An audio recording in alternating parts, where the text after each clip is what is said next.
Ciao a tutti! L'imprinting nei primi anni di vita ha un impatto profondo sullo sviluppo delle relazioni future e dei modelli di attaccamento di una persona.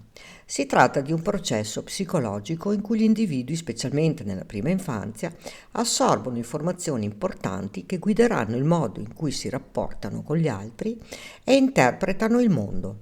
Questo fenomeno non è limitato agli animali.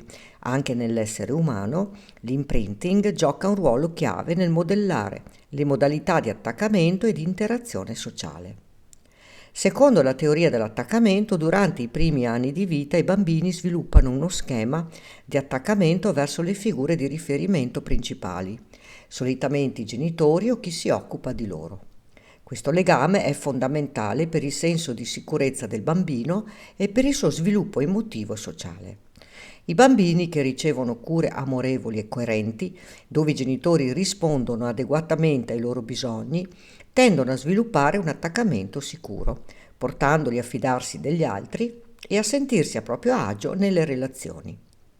Al contrario, se il bambino cresce in un ambiente in cui le sue necessità emotive non vengono soddisfatte, può sviluppare un attaccamento insicuro, manifestando difficoltà a fidarsi degli altri oppure manifestando la paura dell'abbandono nelle relazioni.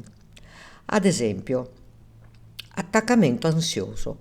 Un bambino che cresce con genitori incoerenti può sviluppare un bisogno eccessivo di rassicurazione, temendo costantemente di essere abbandonato.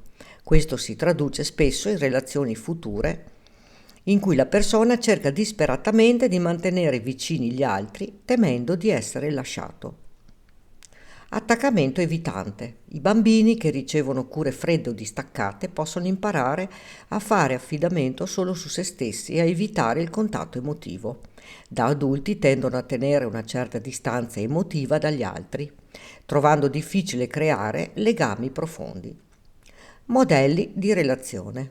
L'imprinting affettivo e sociale ricevuto durante l'infanzia tende a influenzare le aspettative e i comportamenti nelle relazioni future.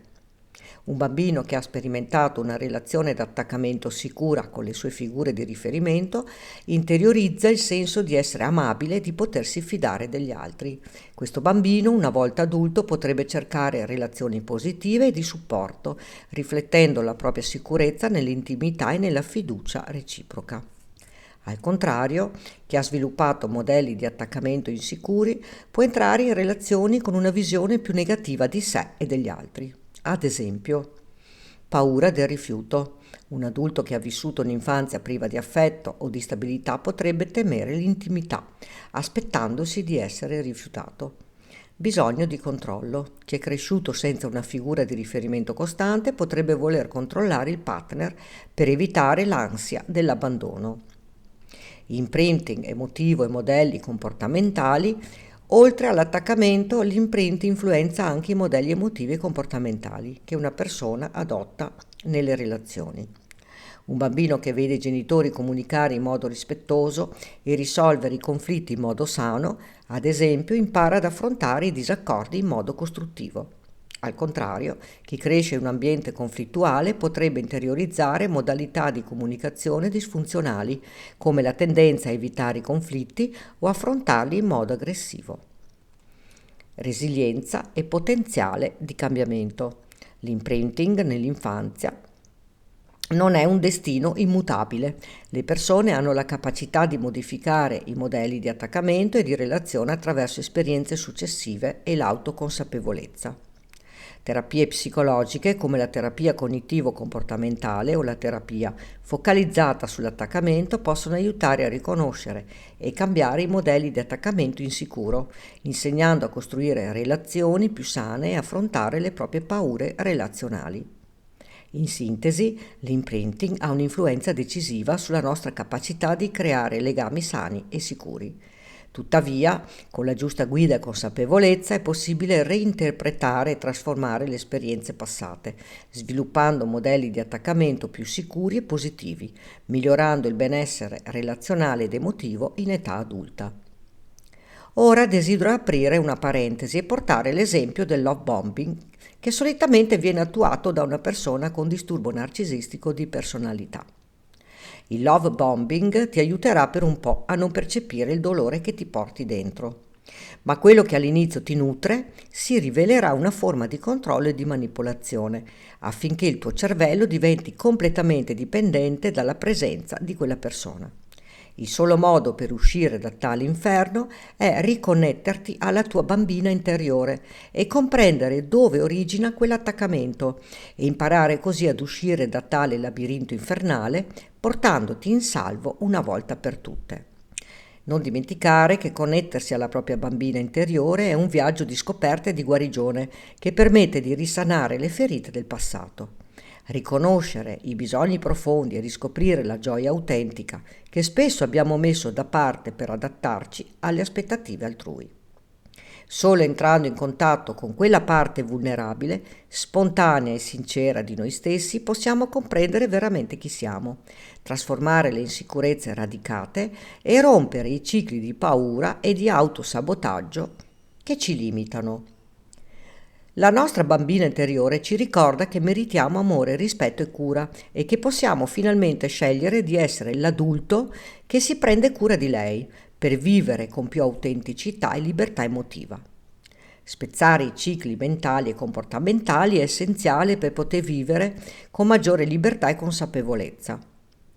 Molti di questi cicli sono automatici, abitudini che abbiamo appreso inconsapevolmente dall'infanzia o da esperienze passate e che ripetiamo senza renderci conto del loro impatto sul presente. Quando non ci accorgiamo di questi modelli, rischiamo di restare intrappolati in schemi che ci limitano, che ci portano a compiere le stesse scelte, anche se non ci soddisfano, e a reagire alle situazioni in modi che non rispecchiano il nostro vero sé. Spesso tali cicli sono basati su convinzioni interiori e insicurezze profonde, come la paura di fallire, di non essere all'altezza o di non essere meritevoli d'amore.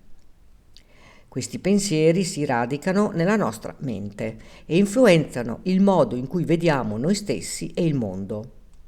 Se non mettiamo in discussione queste credenze, rischiamo di autolimitare le nostre capacità e i nostri sogni, rimanendo bloccati in una visione negativa di noi stessi e nelle nostre abitudini.